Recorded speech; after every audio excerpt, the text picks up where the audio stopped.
Magandang araw po sa inyong lahat.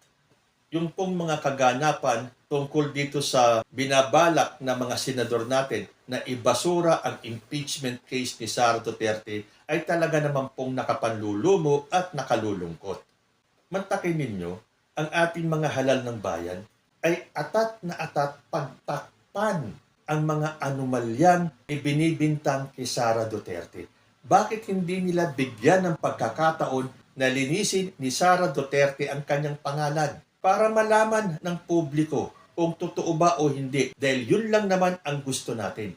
Ipaliwanag sa atin kung totoo o hindi ang mga akusasyon laban sa kanya. Kung hindi totoo, edi well and good. Kung totoo, dapat may managot.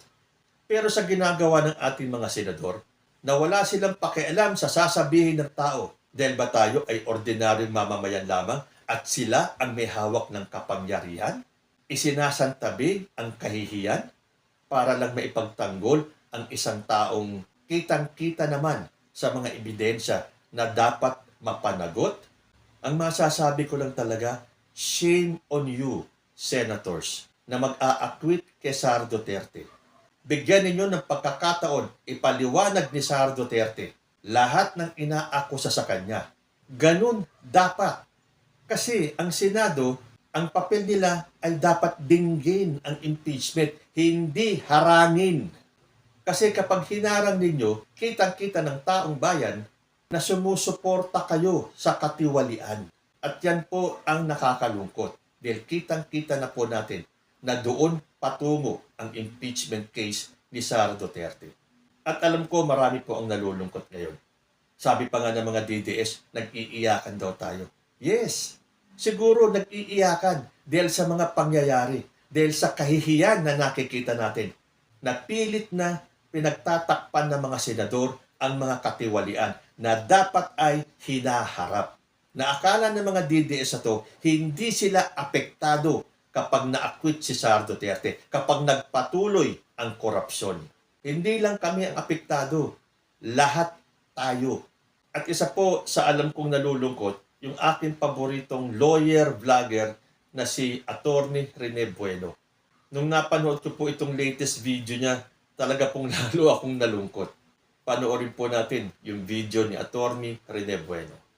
Ngayon po ay pag-uusapan po natin ang isang napakahalagang issue na mayroong malaking epekto sa ating demokrasya. Ito ay may kinalaman doon sa pagpipigil sa pag-usad ng proseso ng isang impeachment complaint. May kinalaman din ang ating pag-uusapan doon sa pagpigil sa paglabas ng katotohanan tungkol sa mga katiwalian, mga maling gawain ng ating mga public officials. At ito ay hindi lamang isang usaping politikal, kundi ito ay tungkol na din sa integridad ng ating mga institusyon at ang mga pananagutan ng mga nasa kapangyarihan. Isipin na lamang po ninyo ang Senado na tinagurian nating mataas na kapulungan na binibigyan ng kapangyarihan ng ating saligang batas na usigin, litisin ang mga high-ranking government officials na gumawa ng katiwalian.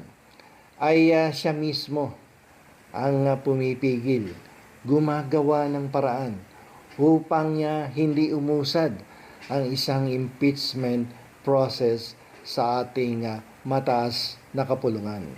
Isipin ninyo, ang isang institusyon, ang ating mataas na kapulungan, ang siyang nagiging hadlang sa pagkamit ng hustisya sa bansang Pilipinas. Anong merong kinabukasan? Meron na naghihintay sa ating bansa. No one is above the law. Pero sa mga ikinikilos ng ating mga mambabatas, maliwanag ang mensahe. Ang mga makapangyarihan ay nasa ibabaw ng ating saligang batas. So kung ganito ang magiging sitwasyon, ano ang magiging bunga nito? lumalabas na ang mga mamamayan ay tuluyan ng mawawalan ng tiwala sa ating pamahalaan sapagkat binabaliwala ang pinag-uutos mismo ng ating saligang batas. Nawawalan tuloy ng halaga ang ating demokrasya. So anong klaseng bansa meron tayo? Pwedeng pagtawanan tayo ng ibang mga bansa sapagkat naturingan tayong merong matibay na isang saligang batas, ngunit ang mga provision naman nito ay hindi sinusunod mismo ng mga mambabatas na pinagkatiwalaan ng mga mamamayan na ipatupad in the event that there are public officials violating the very law that we have introduced. Ano mangyayari sa ating bansa kung ganyan tayo palagi? So, paano natin mapapanatili ang kaayusan at kapayapaan kung ang mga nasa kapangyarihan ay hindi naman marunong ipatupad ang ating saligang batas at panagutin ang mga dapat managot, panagutin ang mga tiwaling opisyal sa ating pamahalaan.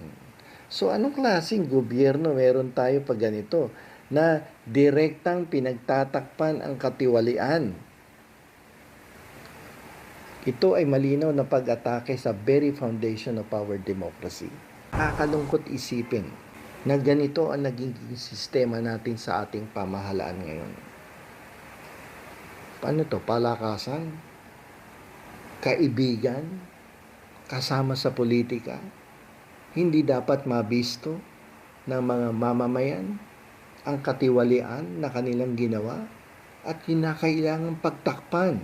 Huwag ibunyag sapagkat kasama ko yan sa partido, sapagkat may utang na loob ako sa tao na yan, sapagkat tinulungan ako niyan nung araw. So hindi dapat mabunyag ang kabalustagan ng isang public official na nasasakdal sa isang impeachment complaint. So tingnan po natin ang magiging implikasyon nito.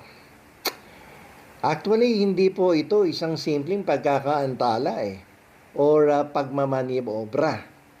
Ito po ay isang sistematikong pagtatangka na pagtakpan ang isang katiwalian at pagsuway sa pinag-uutos ng ating saligang batas at pagbabaliwala sa karapatan ng bawat mamamayang Pilipino para makamit ang isang hustisya.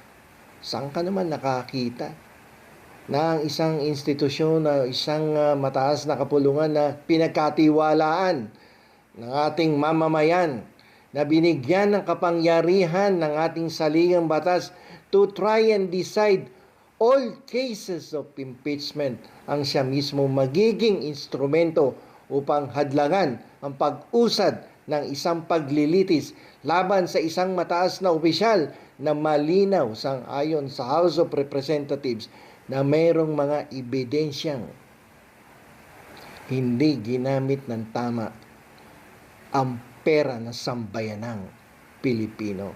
Ayan, hindi po ba nakakalungkot talaga? Saan patungo ang bansa natin kung tayo ay pinamumugaran ng mga gantong klaseng opisyal? Magtagumpay man kayo ngayon, siguradong darating ang paghuhukom para sa inyong lahat na mag-aakwit sa impeachment ni Sara Duterte. At lalong-lalo na, mas malaki ang pananagutan ni Sara Duterte, hindi lang sa taong bayan, kundi sa Panginoong Diyos.